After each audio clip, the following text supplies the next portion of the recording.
Hi, I'm Allie Howell, Trial and Appellate Counsel for the Upper Midwest Law Center, Minnesota's nonprofit public interest law firm that fights for liberty and the rule of law. Welcome back to another episode of Minnesota Law Report, where we update you on important developments on legal issues in Minnesota and tell you about the ways in which we at the UMLC are fighting for you in the courts. Today, we are talking about our lawsuit, Cajun versus Independent School District 194. Back in 2020, in the wake of the death of George Floyd and subsequent riots and protests in the Twin Cities, teachers and community activists in Lakeville Area Schools demanded permission to hang posters endorsing the political slogan, Black Lives Matter, on the walls of school hallways and classrooms. At first, the district refused because its own policy prohibited the endorsement of one side of a controversial political issue in schools. That initial refusal kicked off a months-long fight at school board meetings. Local activists bullied school board members at these public meetings by comparing them to Nazis and telling them that their refusal was akin to telling your Black and brown students that their lives do not matter. These activists also bullied our clients, Bob and Cynthia Cajun, by calling them racist for simply advocating for neutrality in public schools on a hot-button political issue. Eventually, the public pressure proved to be too much and the district caved. Starting in the spring of 2021, district staff announced a so-called inclusive poster series, which included 2 posters with the political slogan, Black Lives Matter. The poster series was designed to allow certain private viewpoints to be expressed in schools. Specifically, the superintendent at the time remarked that the goal of the posters would be to let the teachers have the opportunity and to use these if they feel it has an instructional value or value in their classroom. It's really about what the classrooms and the teachers want to do. The posters were eventually made available in a catalog for teachers to order if they wanted one. The final design of the posters was left up to community activists. As the board chair summarized, the posters were vetted by students, staff, community advisory groups, and others to reflect our community. Based on their reviews of the posters, recommended changes were implemented. Our clients wanted the same opportunity that community activists in Lakeville had. But when Bob Cajun asked for All Lives Matter and Blue Lives Matter posters, he was told by district staff that these mottos were created specifically in opposition to Black Lives Matter, and that the district did not approve of All Lives Matter or Blue Lives Matter posters in the classrooms or other areas of the school. And teachers and school staff are not allowed to wear shirts with these sayings to school. Not only is the district's position false, but it is promoting the political views of some of its community and refusing to allow alternative messages, a classic violation of the First Amendment. That is why we filed a federal lawsuit. Unfortunately, the district court decided that the poster series was government speech and therefore not subject to a First Amendment challenge. The government speech doctrine provides that when the government speaks for itself, it does not have to abide by the First Amendment and allow alternative views to be presented. A classic example are monuments in a public park.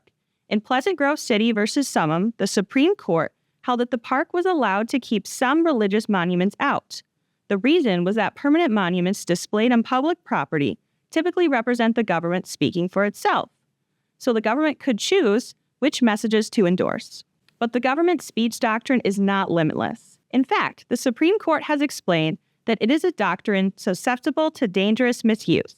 If private speech could be passed off as government speech by simply affixing a government seal of approval, government could silence or muffle the expression of disfavored viewpoints. As a result, the Supreme Court has instructed lower courts to look at a number of factors in determining if the government is speaking for itself: the history of the expression, the public's likely perception of who is speaking, and the extent to which the government has controlled the message. In Shurtleff versus City of Boston, the Supreme Court held that the City of Boston could not block a Christian group from flying a flag on its City Hall flagpole because it allowed other private groups to fly their flags. Although governments may have historically flown flags at the seat of government to send a government message, the City of Boston had previously allowed any private group to use its flagpole. Further, the flags were not Boston's speech because the city was not meaningfully involved in the selection of flags or the crafting of their messages.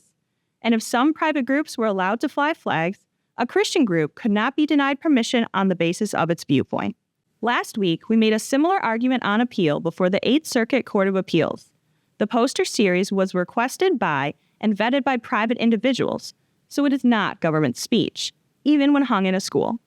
Our senior trial counsel, James Dickey, argued that the inclusive poster series is different than the Dare to Resist Drugs and Alcohol posters you may remember from when you were in school.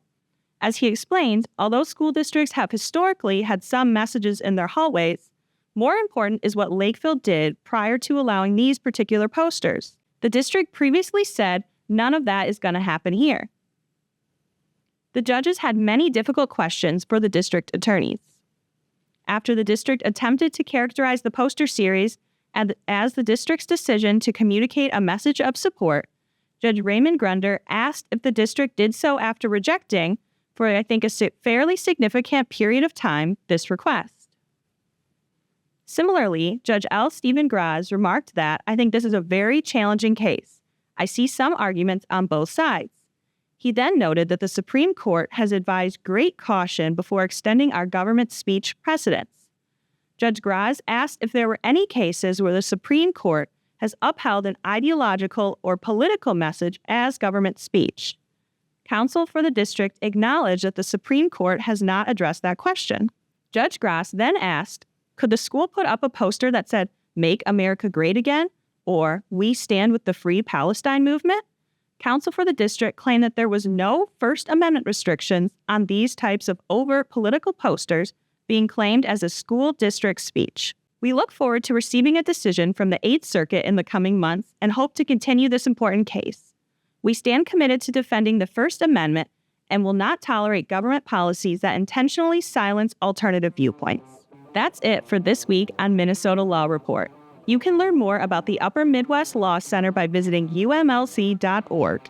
And you can also make a confidential, tax-deductible donation on our website or by sending us a check to 8421 Wayzata Boulevard, Suite 300, Golden Valley, Minnesota 55426. And we would urge you to do that. We are fully donor-supported and charge our clients nothing. We are standing up for you in court and want to fight for you on every front. Help us do more for you by making a donation today.